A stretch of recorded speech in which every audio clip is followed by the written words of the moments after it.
What up, everybody? What up, everybody? What's up, everybody? Welcome back to another episode of AC Reviews the World. I am your host, AC the Engineer, and we are at episode 207. Yes, 207. Hopefully, everybody had a good day today. It is June 12th, 2026, year of our Lord. And it's time to get to the greatest afternoon show in the world, y'all. You ain't got to believe it, but I believe it. That's all that matters. Hopefully, everybody had a good week. It is finally Friday. It's time for the last show of the week, and this is a show like any other, but like no other. See, that's better. But this is a show where we go over 4 or 5 topics of just things that I found that we need to discuss together, y'all. I'm never gonna say I'm always right. I'm never gonna say what is that? Oh, I was like, the hell. Let's get into it. I'm never gonna say I'm always right. I'm never gonna say I understand everything, but I'm willing to talk about it. That's what's wrong with the world today, y'all. So this is a channel. If you ever disagree with anything I say, please leave a comment. I'm never going to, like I said. But let's get over into it, y'all. Let's jump into the topics. The first thing we're going to be discussing today is we got to go over to a case where they're calling this man a one-man walking crime wave. They're saying he assaulted and kidnapped his girlfriend before going on a high-speed chase. And then, of course, he had an outburst in court. So let's get over into it and see what this is all about. We got a few videos to look at. And then, of course, we'll go over into the AI breakdown just to find out a little bit something else. But let's jump over into it and see what we can figure out, y'all. A guy to the ground in a Hamilton County courtroom this morning, and we have the video right here to prove it. Yeah, 25-year-old Adamu Williams is accused of kidnapping and brutally beating his girlfriend. Mike Shell is live with what happened when Williams faced this judge.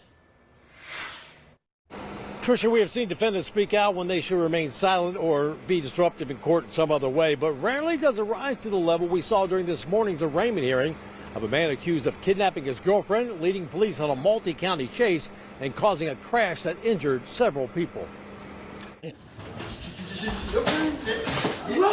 25-year-old Adamu Williams had to be tackled and handcuffed by deputies as the judge reviewed the 19 charges he now faces. He is literally a one-man walking crime wave here. Prosecutor Mike Keeling says Williams was already wanted on multiple felony warrants stemming from 2 violent attacks on his girlfriend earlier this month. In one alleged attack, Springdale police say Williams repeatedly punched the woman, threatened her when she tried to leave, and strangled her until she lost consciousness. And she stayed. We can't forget about that part. She stayed. It's a tragic situation. It's hard to understand how people can be victimized and abused by their partner and then still decide to stay. It's a tragic situation, but you saw it when he was outbursting. He was saying, "I love you, girl. I love you." That's how that's sad, but that's how they are able to stay, and these women don't press charges. Let's keep going into this. Assaulted his girlfriend by punching her in the face several times, causing bruising to injuries in eyes and her ribs. Mr. Williams then pistol whips Miss Cat with an orange Xanax handgun. A court official says Williams was wheeled into the courtroom Monday after he refused to come down from his cell and would do so only if he would appear in a wheelchair. Police arrested Williams Saturday after Laughlin officers tried to make a traffic stop on I-75. That's when he allegedly led police on a high-speed chase through Hamilton and Butler counties. Despite advice from his attorney to stay quiet, Williams interrupted the court, saying he wanted to plead guilty. Not just plead guilty, because I go try to drown me. You don't want to say. Keep saying I did this and did that to her. As soon as I go on the pod, she gonna be right there, video visit. I love you, baby. Can I come bond you out? Come on, bud. The court then discussed having Williams sign a TPO, or temporary protection order. There is a TPO, and I'd ask that he sign that.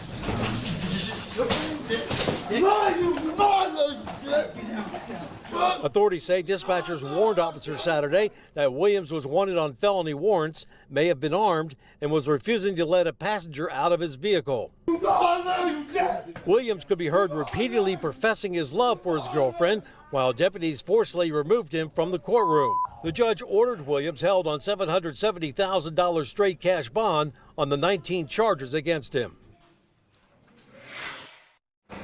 Several drivers were taken to the hospital following that crash that Williams allegedly caused on I-75 Saturday night. We are told their injuries are non-life-threatening.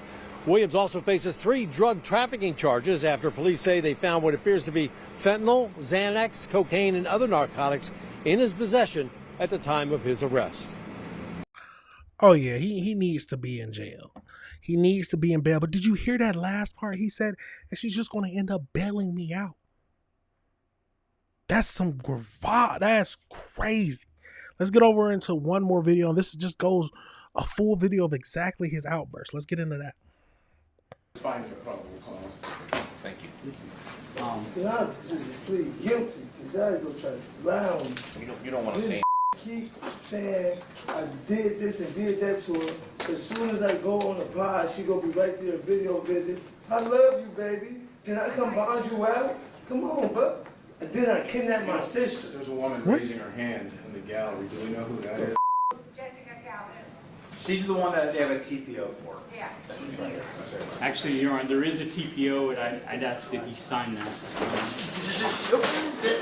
Love you, you know I love you, Jack. You know I love you. Stop it. Roll over. What the y'all know this ain't right. What the hell y'all trying to do this to me? See know what the going on? Yeah, I love you, Jack. I love you. You know I love you. You know I love you, Jack. You know I love you. You know I love you.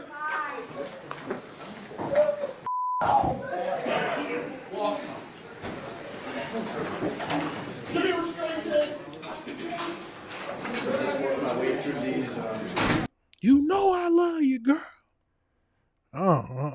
Absolutely crazy, y'all. Let's get over into the AI breakdown just to find out a little bit more and wrap this case up. So let's get over into it. Let's jump over into it. So we know this man is named Mr. Williams, and I'm going to try to say the first name, a 25-year-old Cincinnati man labeled a one-man walking crime wave. He is facing 19 felony charges after allegedly assaulting and kidnapping his girlfriend before leading the authorities on a high-speed multi-county chase that ended in a multi-car crash on Interstate 75. He drew widespread media attention after he disrupted his arraignment on June 8th by jumping out of the wheelchair to shout at the victim. According to the Hampton County Municipal Court, the violent sequence began on June 2nd. Williams allegedly searched his girlfriend's phone before repeatedly punching her in the face and ribs. Investigators state he pistol whipped her with an orange handgun and blocked her from leaving. He allegedly choked the woman until she lost consciousness on the couch, and she did not wake up until the following morning.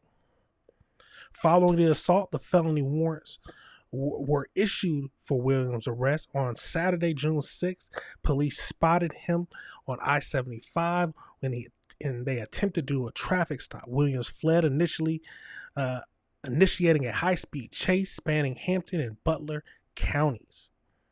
Dispatchers warned officers during the pursuit that Williams was holding a passenger inside his car against her will, refusing to let them out and threatening to kill everyone in the vehicle. The pursuit ended when Williams crashed into several vehicles near the Padlock Road exit on I-75. He attempted to flee on foot, but was quickly apprehended. Several occupants from the struck vehicles were hospitalized with non-life-threatening injuries. Upon his arrest, we know he had cocaine, fentanyl, and Xanax on him.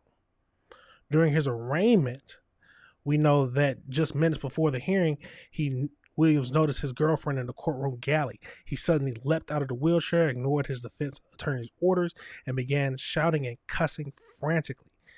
It took nearly half a dozen deputies to tackle him and bring him under control and remove him from the courtroom. He is held on a $765,000 bond. That's a weird number.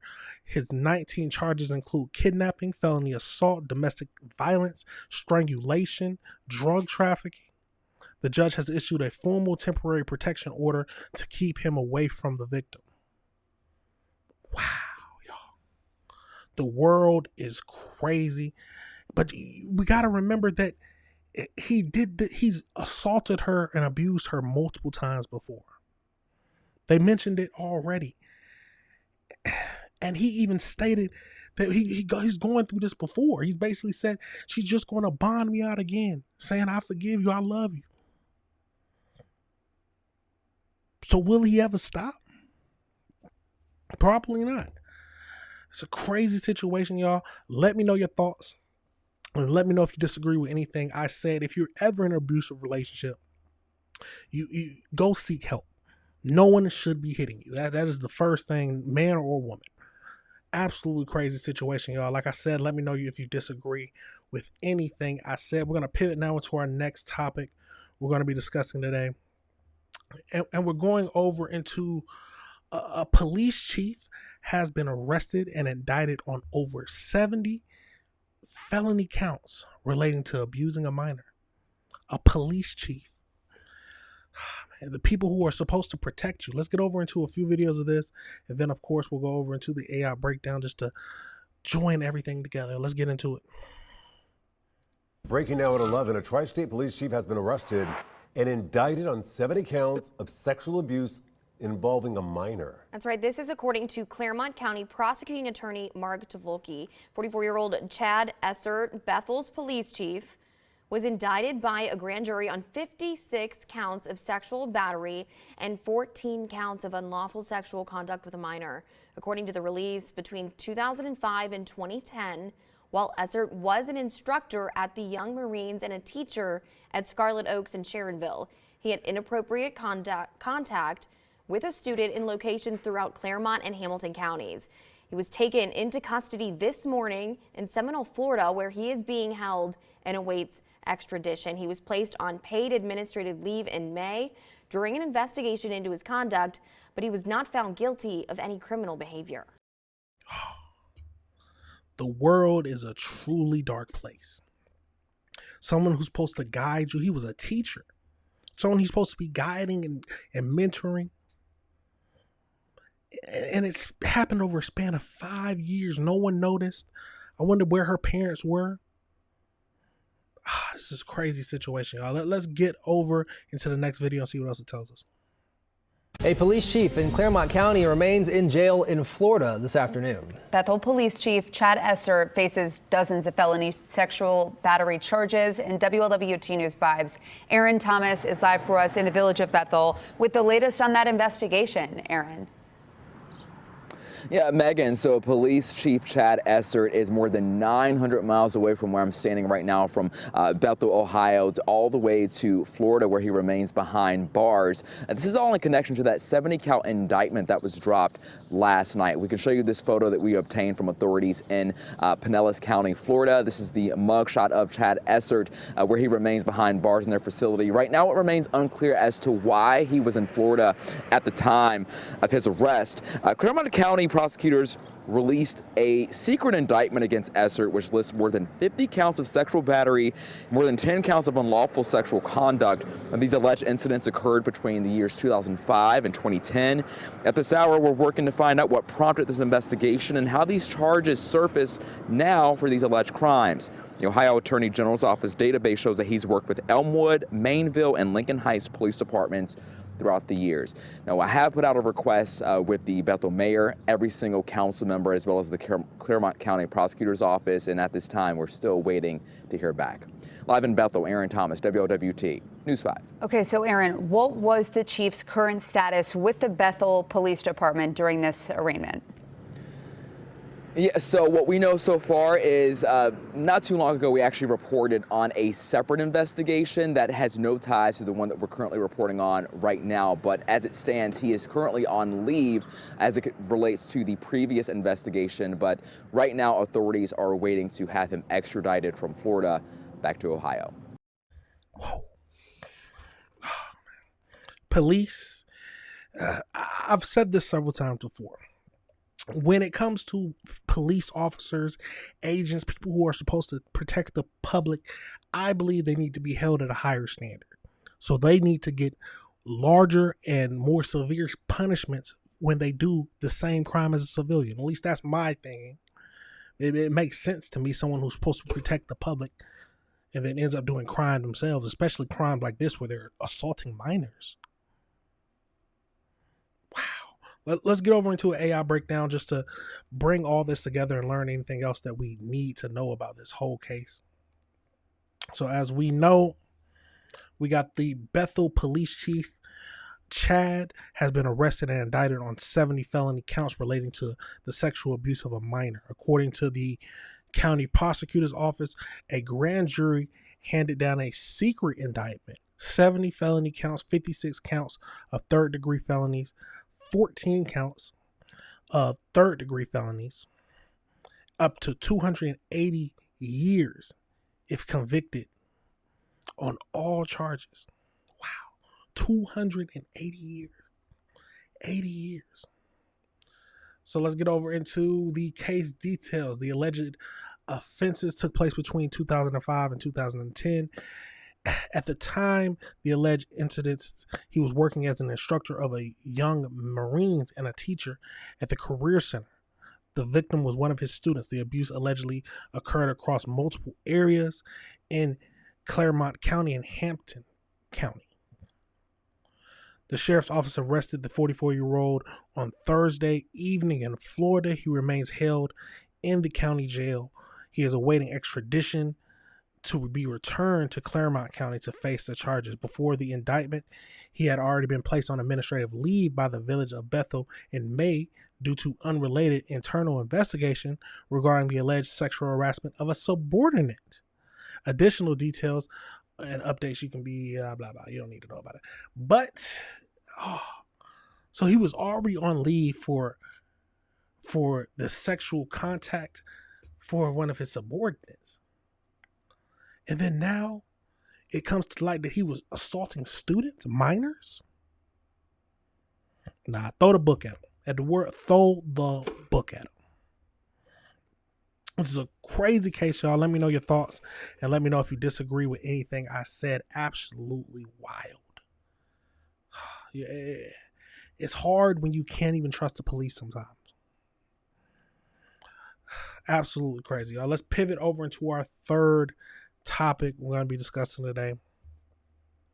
And we got to go to Long Island, where a man is claiming that the police used excessive force during a traffic stop, and everything was caught on dash cameras. So let's get over into that. We got a few videos to look at and some dash cam footage, and then we'll just get over into an AI breakdown just to see what else we can learn. Excessive force. Now, some cops don't know when too far is too far, but some people don't know what all a cop is able to do, and they think it's excessive force, but it's all within their job description, basically. Let's get over into it.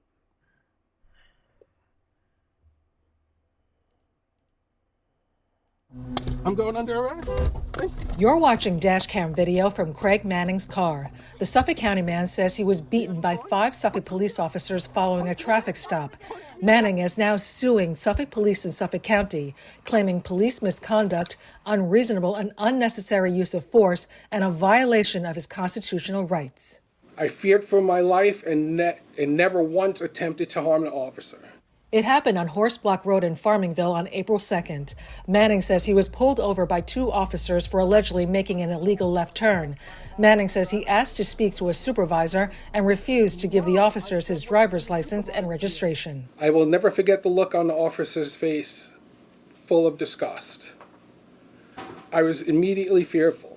As a black man, I have seen and experienced that look before. Stop resisting! Stop resisting! In the video, Officer Robert Rufrano and Officer Samantha Skipon repeatedly yelled, "Stop resisting" at Manning. Both officers tried to pull Manning out of the car, while Rufrano punched him in the face several times.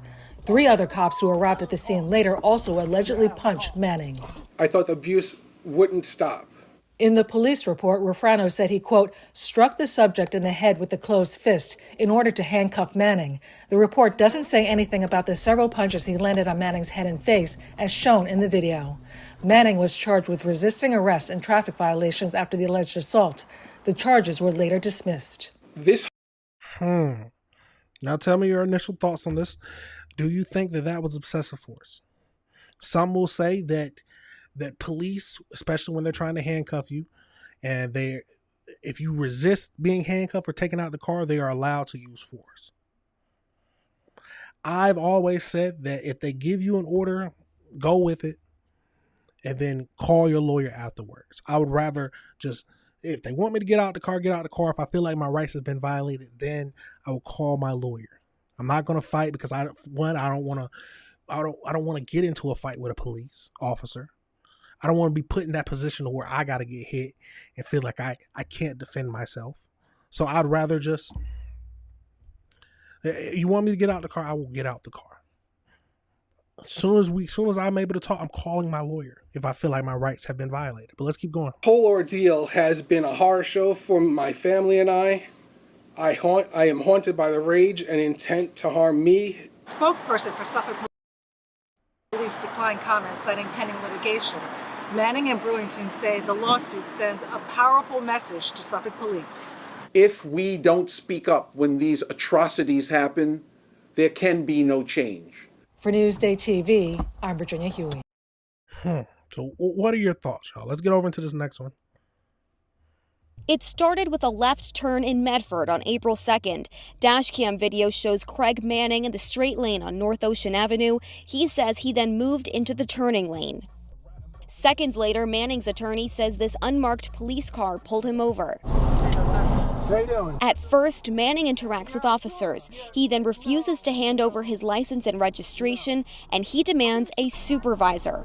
Officers tell him to get out of the car. He does not, but he unlocks the door. Manning was punched in the head several times and was hit again and pulled to the ground after more officers arrived on scene. He should never have been charged with any criminal charges, and he was. The arrest was wrong from the beginning. Manning's mugshot shows a gash on his forehead. He says police used excessive force and violated his civil rights. He's planning to sue the police department, the officers, and the county. This was a car stop. You don't like what they stopped you for. It's not the time to litigate it. Criminal justice professor David Sarney says drivers are legally required to show their license and registration during a traffic stop.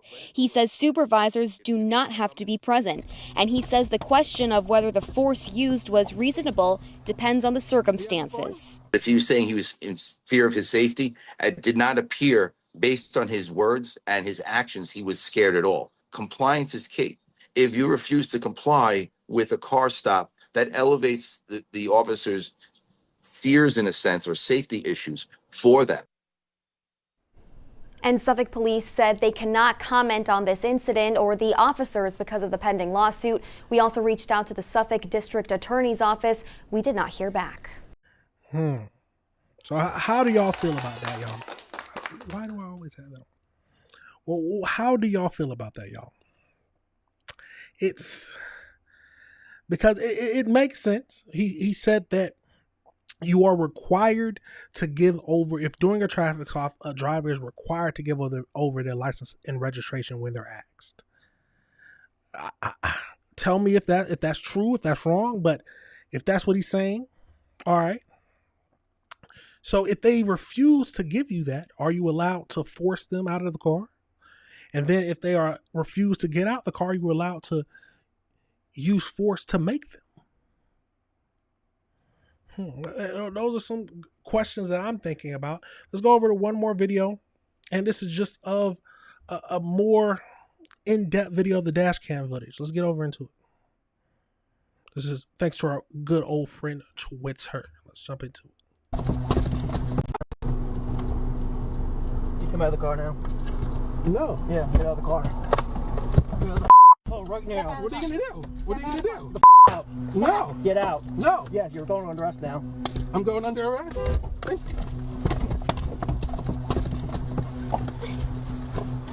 Are you having fun? Punch me again. Punch me again. again. Punch me again. Stop resisting. Punch me again. Get out of the car. Punch me again. Get out of the car. Punch me again. Punch me again. Get out of the car. Punch me again.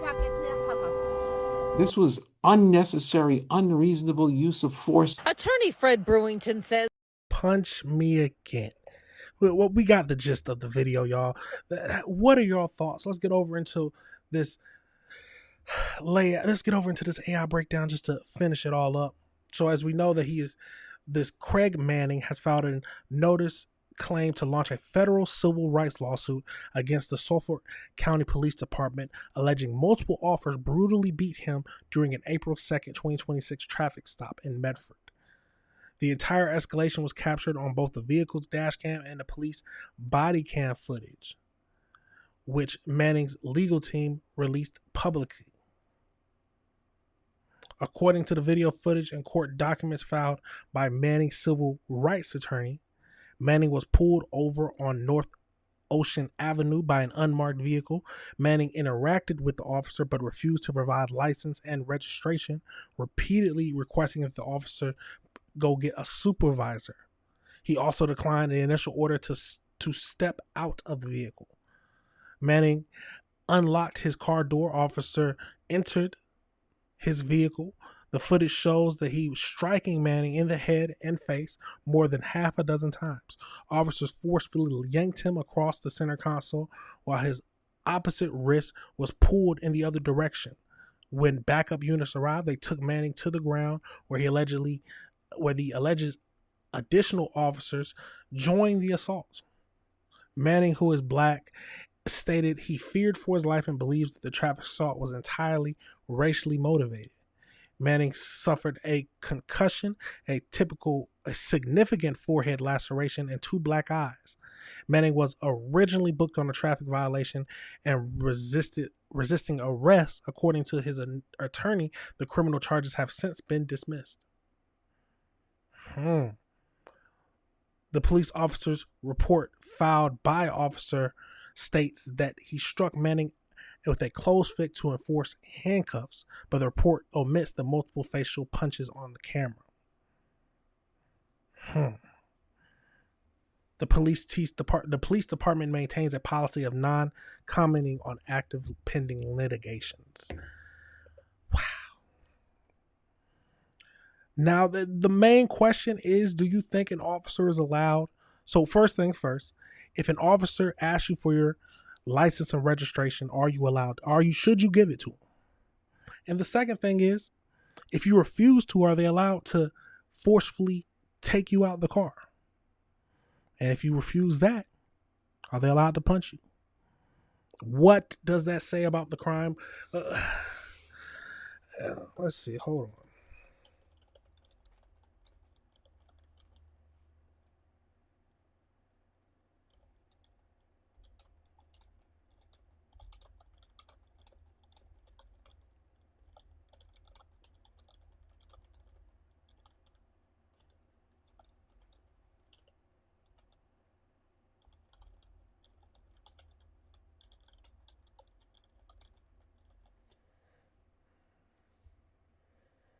Okay, so yes, an officer can legally force you out of the car if you refuse to provide your license and registration during a traffic stop.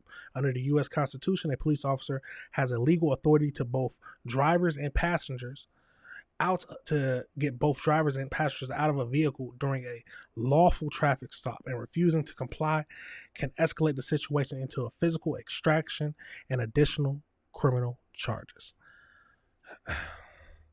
Do you think that was excessive force? What are your thoughts, y'all? And how do you feel about it? We're going to pivot now into our next topic that we're going to be discussing today. And we have a room for a fifth. So we'll get over into that too. So let's get over into it. Let's see. We're getting over into this next topic. This next topic is we got a woman who is facing murder charges because she faked a pizza delivery. We got a woman who is facing murder charges because she faked a pizza delivery to her ex-husband just to lure him outside and shoot him 18 times. 18 times, y'all. Let's get over into this video, and then, of course, we'll go over into an AI breakdown. Let's jump over into it. See what we can learn.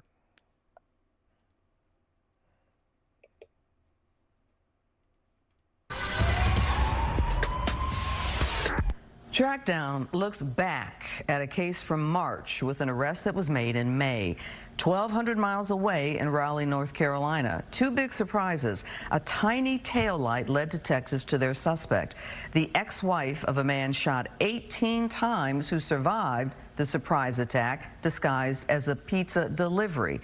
Fox 4's Sean Rabb has the update. It's not all the time that we see an ex-wife or ex-husband or ex-spouse carry out an alleged act like this. Yes, sir. This is my first one, too. Detective Michael Bowie says his first such case involves this woman, Marquita Marie Rice, arrested and jailed in North Carolina, where she's fighting extradition back to Texas, charged with aggravated assault, deadly weapon, family violence. Was the ex-wife, is she the person who carried out the shooting on Sedona Lane? Yes, sir, she was. March 1st, Ring doorbell caught the March attempt to kill her ex-husband. A fake pizza order is called to an address in the 1800 block of Sedona Lane. When the delivery driver arrives, a person creeping from behind the garage opens fire. The ex-husband is hit and goes down, and the person with the gun, police say the ex-wife, Marquita Marie Rice, goes back and shoots more shots, leaving in a silver Chevy that Detective Bowie tracked by its taillights. From all the way from Georgia to Dallas and back, and from Raleigh to Georgia, from Georgia to Dallas. So did she? What did she just pushed the pizza delivery man out the way and started shooting? Wow. Yeah, that's cold-blooded right there. She 18 times, y'all. Let's keep going. And the tail light connected you to the car. The tail light that make big difference for my case. Marquita Marie Rice in jail in North Carolina. But if you know anything about this shooting or Rice or the car she was in March 1st, Detective Bowie wants to hear from you. 214-671-3538, or they can contact me by email, michael.bowie@dallaspolice.gov. Detective Michael Bowie has her in custody. They got to get her back here from North Carolina. But if you have any information about what happened, he put his number up for you. Let's take another. Absolutely crazy, y'all. Let's go over into a AI breakdown just to break down this case a little bit more. So as we know, Marquita, 31 years old, was arrested in connection with the premeditated ambush where she allegedly used a fake pizza delivery to lure her ex-husband outside of his Dallas home and shoot him 18 times. So on March 1st, a man in the 800 block of the Dallas, Texas, Sedona Lane in Dallas, Texas, opened his door for an unsolicited pizza delivery. He reportedly assumed his girlfriend had sent it.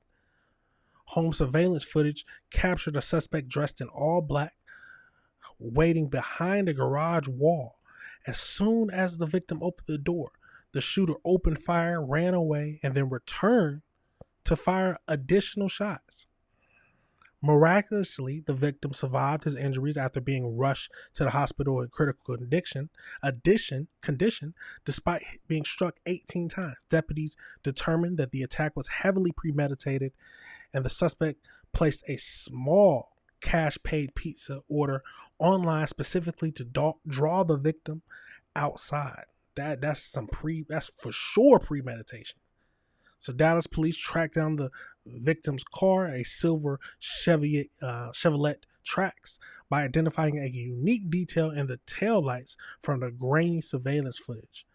Rice was arrested on May 26, 2026 in Wake County, North Carolina, with the assistance of the U.S. Marshals. She is being held in North Carolina on $1 million bond. She has been charged with aggravated assault with a deadly weapon and family violence, and is currently fighting extradition back to Texas.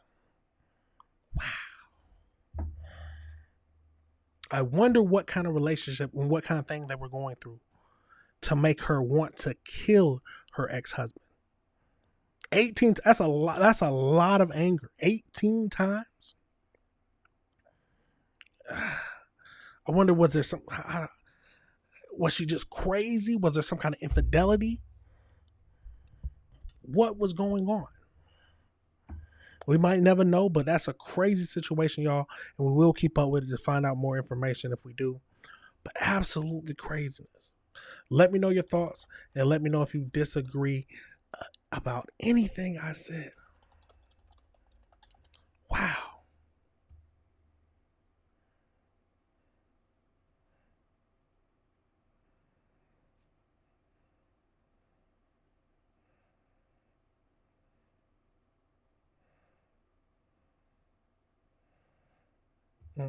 Absolutely crazy. I was just seeing if there's anything else. But let's pivot over into one more topic, y'all. We're going to go over to some body cam footage that popped up that I think it'd be interesting for us to look at. So it's simply called, we got a 78-year-old man who ends up turning a birthday party into a murder scene. Let's get over into it and see what this whole thing is about. Remember, y'all, the best way to show your support is always just hit that like button, hit that subscribe button, hit that notification bell so you can be up to date on all the videos. Let's jump into it. If you're you're that guy was an But I certainly did not run over him on purpose. A man is left fighting for his life after being struck by a truck at a birthday party, leaving police to determine whether it was a tragic accident or something more deliberate. I'm in charge. I'm the baddest in Washington County. Now I'll shut the up and you ask me questions. The following is based on official police records released to date, and the footage has never been seen before until now. In the early evening of May 10, 2025, officers from the League City, Texas Police Department responded to an accident call at a neighborhood park, where paramedics already on scene are treating a gravely injured man.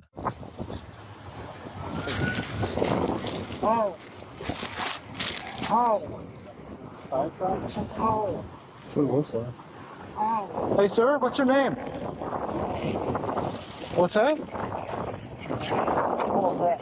The injured man is Donald Corvette Davis, a 72-year-old local resident. Yeah? Do you know what happened to you? Could you tell me?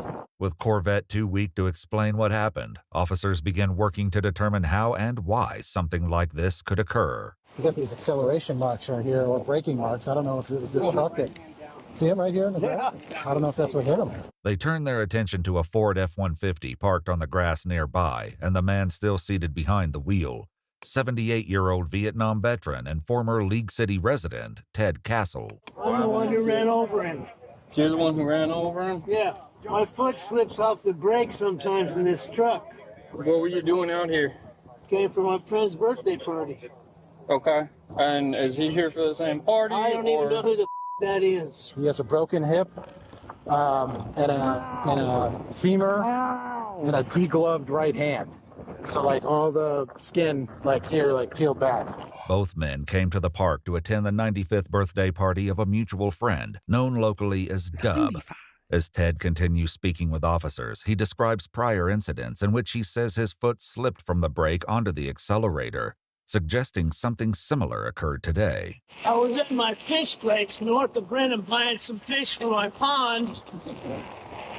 I was getting ready to park. My foot slipped off the brake and I hit another truck head on, okay? Now, here's a picture of the second time when I hit the Goodwill store. Okay. See the bumper? Yes, sir. That's that same bumper. It was caved in 16 inches. So he's got a handprint there right on the front bumper. Yeah, that could be him. Yeah. That could be what degloved his hand, right?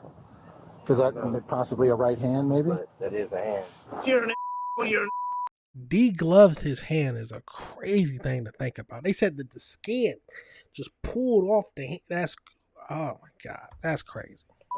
That guy was a What? I certainly did not run over him on purpose. I can guarantee you that. That was an accident.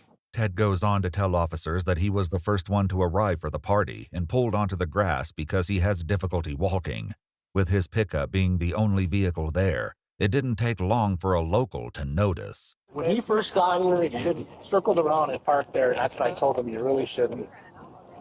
He went off and said, I lived here for 30 years, I can do whatever I want, Right. et cetera, et cetera. And I just told him, I said, if people see your car there, they're going to think they can park there. Right. It's a parking lot. Right. Expletive, and I just walked away. Then I went back to my house, and then as soon as I sat down, Corvette called me and said, what's the deal with the truck at the park? I explained him what happened, and I didn't think he was going to come down here, but apparently he did, probably confronted the guy. Guests continue to arrive for the celebration, despite the park having been transformed into an active crime scene.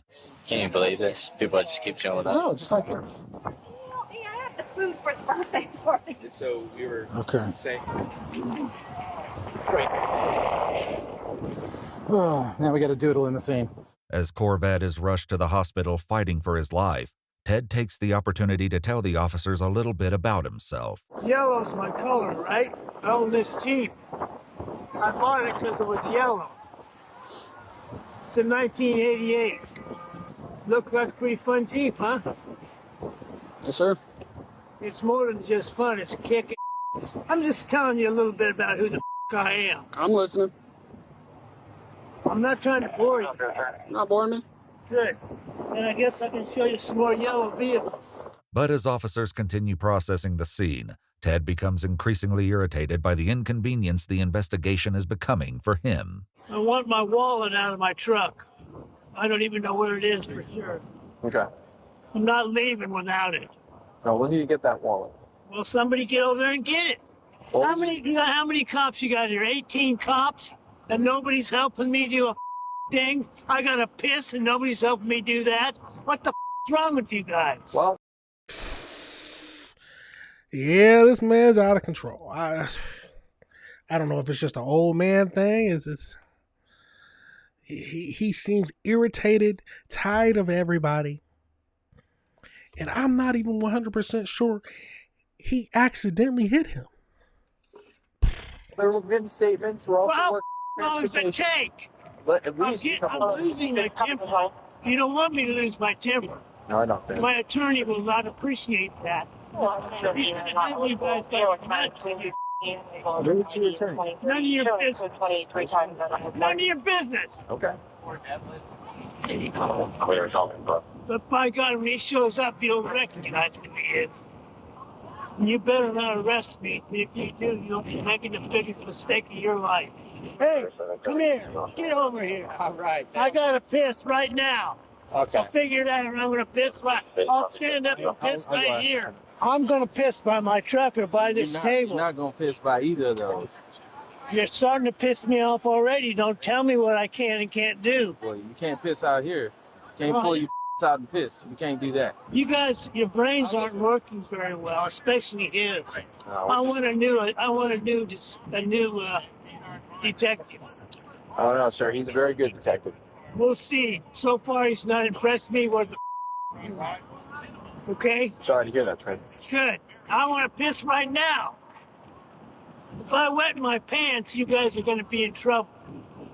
Well, sir, we've asked you to go with us to the porta potty. Where in the is it? It's just right behind your truck. It's literally Let's go over 10 there. feet away from your truck. Let's go do it.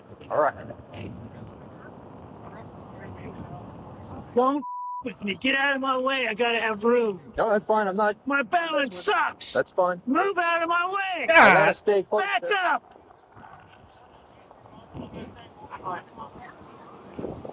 Hey, no, sir. You. No. You. Do not get that. I'm taking this cane. If you can't walk without it, you can walk with it. But if you hit me with it, I'm gonna have to take it away from you. I'm not hitting you with it. All right. Let's walk over there. I'm pissed Yeah, off. I'm we're gonna walking. go piss right now. Hey. Don't touch me. Get close. No, Get we're walking to the latrine. Get this away We're walking from to the me. latrine. Hey, I hold said on. don't Hold on. touch Hey, me. hold on, sir. Hey, I'm sticking there. It's okay. Just, hey, you want to take a piss? We'll go take a piss. Look, I'll get him away from you. Get this away from me. Why do you set Phil up so much? He's a veteran. You need to respect him. Dude, that guy's been pissed off since he got here. This is getting out of control. Let's keep going. He's not helping. And he proved it. He's got the itis. He's in there flushing drugs. Officers transport Ted to the police department, where he shares some personal details about the birthday boy, Dub. His wife died 2 years ago. Gotcha. Now he's dating 60-year-old women. Well, good You for know what I him. asked him the other day? What's that? Dub, when's the last time you ate? His answer was this: 2 years. So when's the last time you ate? Jesus. Well, that's between me and my wife. No, that's Yeah. good though. Yeah, it's between me and her. All right. As the conversation continues, Ted makes clear how he wants it to proceed. You know what my IQ is? No, I don't, but I'd love for you. 147. That's pretty solid. That's pretty high. That's better than pretty high. That's really high. Let me say So don't that. try to mentally with me because it won't work. I'm not Okay? trying. I'm just laying the ground no. rules. And I can tell you, I am, and Detective Bell can attest, I'm not a guy that's gonna, I'm not a guy that's gonna, blow smoke up. Good. I'm gonna pretty much tell Because you if you straight. do, you'll regret it. Now I'll shut the up and you ask me questions. When detectives ask Ted if he drove to League City for the party by himself, he tells them he had a companion along for the ride, his friend and housemate, Dennis. His life sucks. So I volunteered to give him a new life and let him live on my ranch. He's trying to learn how to act, and he's not doing a very good job. His brain is about the size of my. His IQ is about 47 instead of 147, which I understand and I'm getting used to. And I'm getting a lot better getting along with him. Okay. But sometimes I still holler at him. Oh, he goes off. He goes off. I mean, look, you see that? Mm-hmm. He hit me with a cane earlier today. Dennis tells officers that he and Ted arrived at Dub's house before the party, where Ted became angry after Dennis opened the truck door to cool off and ordered him to walk to the park. Ted then drove there alone, arriving shortly before the other guests. The golf cart rolled in with Dub and his son and Dennis. Okay. The guy who was with me who I kicked out of my truck because he was being a jerk. Earlier, while still at the scene, Ted offered his version of what happened next. And then that, whoever that guy is over there, he took to the hospital, came over and jumped in my. Jumped in your truck? No, in my, standing in front of my truck, cussing at me, saying I had a lot of balls parking in the park. Okay. So I told him to get. I say that word a lot. It's one of my favorite words. That's fine. Nobody with me ever. I've lost 70 pounds in the last 4 years. I weighed 230 to 240 pounds for 5 decades. I can bench press 300 pounds. I'm a football player. I'm a physical, fit, bad. Yes, sir. Now I'm a weak old 78 Vietnam vet, and I carry a 38 pistol. And if anybody with me, they're in deep.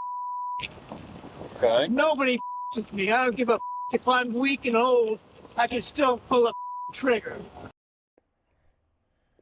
I don't know if that's the right thing to say to the police, but he does not care what he says because nobody F's with him. Okay. I get it. Yes, sir. I get it. So what happened? He started bad mouthing me, and I pulled that pistol out and showed it to him through my windshield. I said, "You'd be better off if you just left." Did you think he was going to hurt you? I didn't give a he wasn't going to get a chance. Nobody, period. No, I understand that, but I'm asking, Don't ask silly questions. My question is, did you feel threatened? Was he doing something to make you feel threatened? I wasn't threatened. I was pissed off. Did your friend say anything to you? No, nobody said a word. They were all One charge. thinking I was a maniac. I am a maniac. I'm in charge. I'm the baddest in Washington County. Nobody with me, ever. Nobody's with me for 78 years, and some little mouthy who thinks he's going to with me can get. Ted goes on to explain that the pistol seemed to scare away Corvette, but he returned only a short time later. And so at that point, Ted realizes that he's on his phone calling the police, and he yells at me, "Dennis, come on, get in the truck. I'm not leaving you here." So I walk over there and I start to get in the front of the truck. He said, "No, get in the back." And so he steers toward the guy and kind of gooses it toward him. And I said, "No, come on, don't." And And it was like, it's like he wasn't going fast, it was just going slow, and then all of a sudden it went quick. All of a sudden, it just went quick. I don't think that was deliberate. Because, like I said, he had all his toes cut off on one foot. He has a hard time. While Dennis's account appears to support Ted's claim that the collision was So that's why he keeps, okay. accidental, Dub provides investigators with information that contradicts both accounts and drastically changes the course of the investigation. Well, why did it happen? Do we know why? Caretaker's gonna run his over. Ted said he was going to run his over. However, when detectives ask Ted about the remark, he offers a different interpretation of his statement. Actually, what I said, jokingly, I said to these people in the golf cart, and they may have already told you all this, and you're trying to get me to tell you, and I'm going to tell you the truth. I told them, I said, where's that ignorant? I'm going to run him over with my truck. Okay. I said that. I was joking. I say a lot of things that are not serious. Okay. But I did say it. Okay. Okay? They don't know me. They don't know whether I'm joking or not. Your friends that you've known for 40 years? I haven't seen him. I haven't lived here in 15 years. Okay. Okay? Even though he was an he certainly didn't deserve what he got. Okay. But what he got was an accident, not something I did on purpose. Okay. I mean, honestly, I'm kind of believing that this man ain't got no toes on his feet. So, and then he's crashed into multiple things before. And then just the fact that it jolted, it could be the fact that he lifted his foot off the brakes and slammed on it. But he has a history of running into stuff because he has no toes.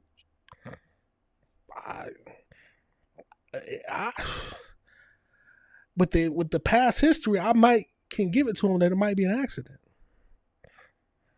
But this man is a lot to deal with. Jeez. Did you ask anyone if he was okay? Sure. Okay. Of course I did. I'm asking you, how's he doing right now? Right now he's in the hospital. Okay, so how's he doing? I'm not sure of his status. Well, let's call and find out. Okay. So let me go check on him. Yes, sir, please. Thank you. Did you guys have anything to drink today?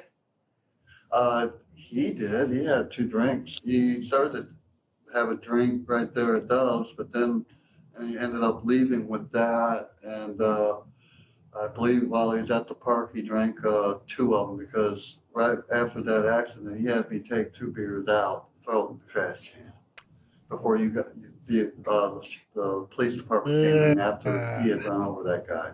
As witness statements and Ted's own remarks continue to shape the investigation, a significant development comes in that dramatically raises the stakes of the case. Remember I told you that, I don't blow smoke up. I'm going to tell you straight when you tell you straight, right? You respect that. Sure, I remember. Okay, so a couple things. Okay. 1, it is against the law to pull your gun out and wave it at somebody and attempt to threaten him or scare him. Okay, we're going to change the law. Go ahead. As it sits now, that is against the law. That's not the problem. Go ahead. Second is he's dead. So Okay, you that's are the gonna problem. You are going to be charged today with homicide, with murder. Okay, Okay, you are going to be taken into custody. We're going to take you downstairs in just a few minutes and book you into jail. okay, Okay? You, right now, as it sits, you have a $250,000 bond. okay. Okay? That's how it sits right now. Is there any questions that you have for me? No, Okay? other than I need something to eat. According to court documents, I don't know what to say. I truly don't. Man said, okay. He went through everything. All right. Okay. Well, any questions? When am I going to get something to eat? That's not going to lie, that's kind of cold, but do y'all think it was an accident, or was it an accidental death, accidental murder, or was it deliberate? Ted later requested a court-appointed attorney. No court would ever get the chance to decide whether Ted Castle intentionally killed Donald Corvette Davis. According to court records, Ted died before the case could go to trial, resulting in the charges against him being dismissed. Watch our full videos as they were originally made, with no randomly